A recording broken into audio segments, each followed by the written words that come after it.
और गांव की गलियों में घूमा करता था। लोग अपने अपने घरों में छिप जाते थे और उसकी डरावनी आवाजें सुनकर सहम जाते थे। रात होते ही पूरे गांव में सन्नाटा हो जाता था। वह शैतान बहुत नासमझ था। गांव के लोग अपने अपने घर के दरवाजों पर शैतान कल आना लिख लेते थे। वह शैतान उसे पढ़ता और आगे बढ़ जाता। वहीं उस गांव में एक घमंडी सेठ रहता था। वह किसी से नहीं डरता था। अजी, हम अभी इस गांव में नए नए आए हैं, हमें गांव वालों की बात माननी चाहिए और दरवाजे पर शैतान कल आना लिखना चाहिए। रात भी हो गई है, कहीं वह शैतान यहाँ ना आ जाए। मैं किसी से नहीं डरता। मैं ऐसे किसी अंधविश्वास पे यकीन नहीं करता। बहुत रात हो गई है, सो जाओ। इतना बोलकर वह सेठ अपने कमरे में सोने चला जाता है। तभी वह शैतान हैरान परेशान हो जाता है। गांव वालों ने तो हद ही कर दी। मुझे रोज कल बुला लेते हैं और फिर बोलते हैं कि कल आना।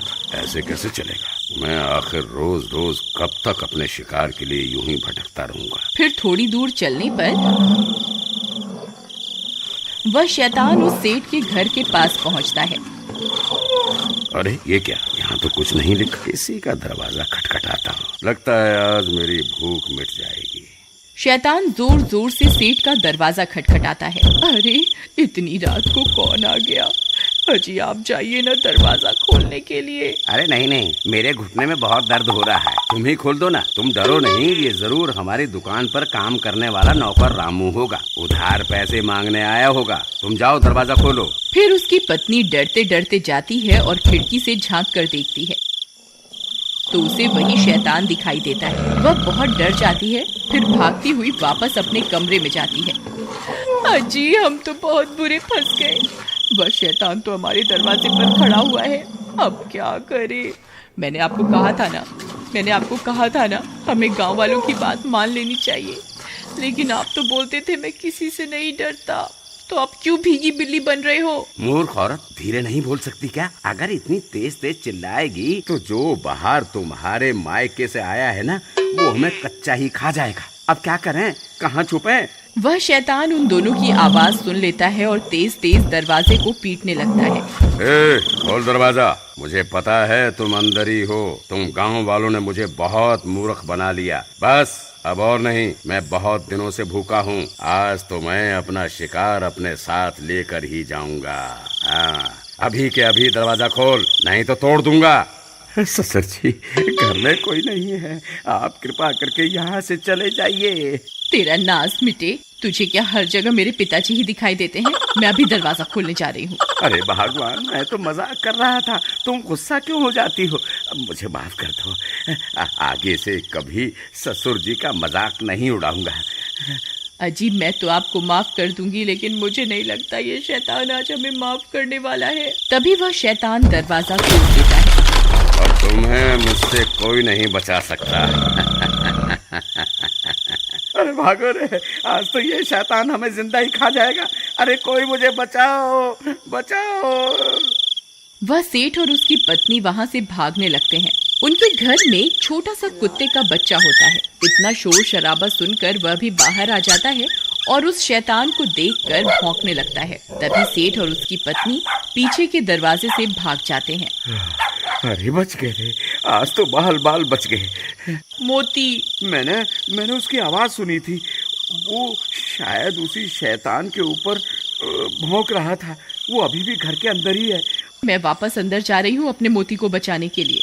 तुम्हारा दिमाग खराब तो नहीं हो गया? तुम्हें क्या लगता है मैं एक कुत्ते को बचाने के लिए घर के अंदर जाऊंगा? नहीं, मूर्ख मत बनो और जल्दी चलो यहाँ से। वो शैतान कभी भी यहाँ आ सकता है। आपको जाना है तो जाइए, मैं वापस अंदर जा रही हूँ अपने मोती को बचाने के लिए। अरे तुम पागल हो गई हो क्या? वापस आ जाओ, बेवकूफी मत करो।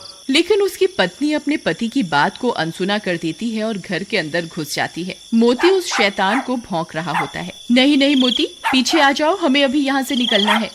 हे भगवान, अब मैं क्या करूँ? तभी मोती उस शैतान पर हमला करने के लिए आगे बढ़ जाता है। नहीं मोती, ऐसा मत करो, वापस आ जाओ मोती। फिर उसे बचाने के लिए उसकी पत्नी भी शैतान की तरफ दौड़ पड़ती है और अपने कुत्ते को बचाने के चक्कर में उस शैतान के चंगुल में फंस जाती है।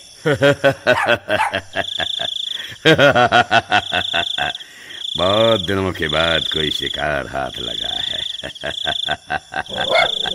मोती, तुम भागो यहाँ से, भाग जाओ, मेरी फिक्र मत करो, अपनी जान बचाओ। फिर वह शैतान उसे उठाकर अपने साथ लेकर चल पड़ता है। अरे कोई है, कोई मेरी मदद करो, कोई मुझे सुन सकता है, कोई तो मुझे बचाओ। सब गांव वाले अपनी अपनी खिड़कियों से इस मंजर को देखते रहते हैं, लेकिन मदद के लिए कोई भी आगे नहीं आता। सब डर के मारे अपने अपने घर के अंदर छिपे रहते हैं। लेकिन उसका कुत्ता मोती रात भर उस शैतान का पीछा करता रहता है। फिर थोड़ी देर में वह शैतान अपनी गुफा में पहुंच जाता है और सुषमा को कैद कर देता है। चिल्ला मत, बस थोड़ा सा इंतजार और कर ले, मैं आग जला लूं, फिर तुझे उस आग में पका कर खाऊंगा। तभी उसका कुत्ता मोती भी उस शैतान का पीछा करते करते वहां पहुंच जाता है। अरे मोती, तुम यहाँ क्यों आ गए? तुम यहाँ से चले जाओ, नहीं तो ये तुम्हें भी खा जाएगा। लेकिन मोती वहीं बैठ जाता है और उसके लाख बोलने के बाद भी वहां से नहीं जाता। मोती, काश इंसान भी तेरी तरह वफादार होता तो कोई ना कोई मुझे यहाँ बचाने के लिए जरूर आ जाता। अरे कोई मेरी मदद करो, हाय मेरी पत्नी को वो शैतान उठा कर ले गया, कोई मेरी मदद करो। तुम्हारी कोई क्या मदद करेगा भाई, जब तुमने खुद अपनी पत्नी की मदद नहीं करी। काश तुमने अपनी पत्नी को बचाने की कोशिश की होती तो तुम्हारी हिम्मत देखकर हम भी तुम्हारी मदद करने आते। भाई मुझसे बहुत बड़ी गलती हो गई, कृपा करके मेरी मदद करो। लेकिन अब हम क्या कर सकते हैं, ना जाने वो शैतान तुम्हारी पत्नी को कहाँ लेकर गया होगा। भाई वो इसी जंगल की तरफ गया है, चलो हम सब उसका पीछा करते हैं।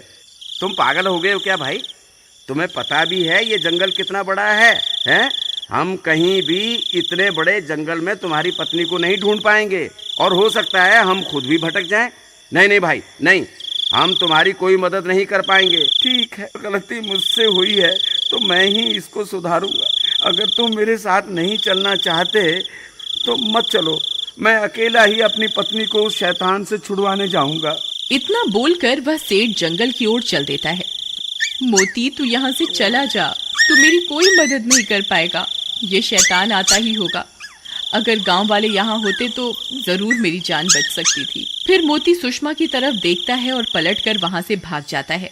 सुषमा भी मोती को भागता देख खुश हो जाती है। भाग जा मोती, जल्दी भाग जा, तू यहाँ से कहीं दूर चला जा।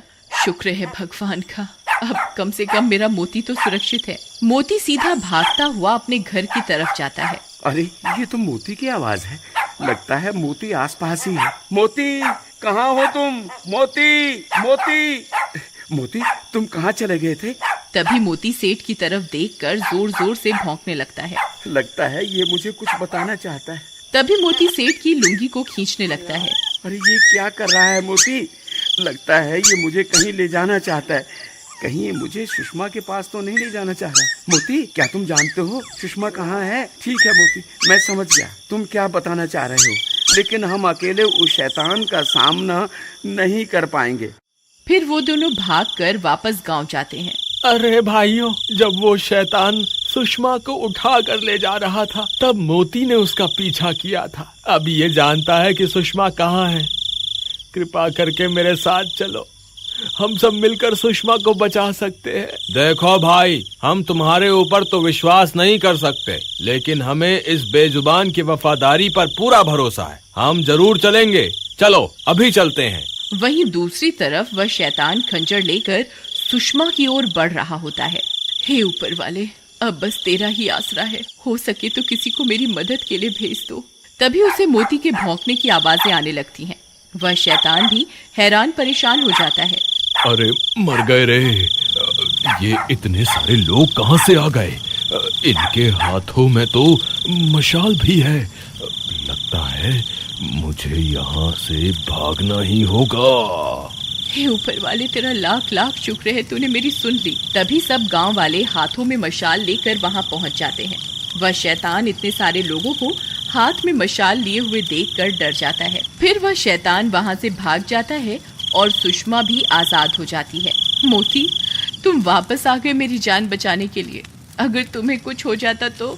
सुषमा, मुझे माफ कर दो, मैं तुम्हारी मदद नहीं कर पाया, एक बार फिर इस बेजुबान ने साबित कर दिया कि ये इंसान से भी ज्यादा वफादार है।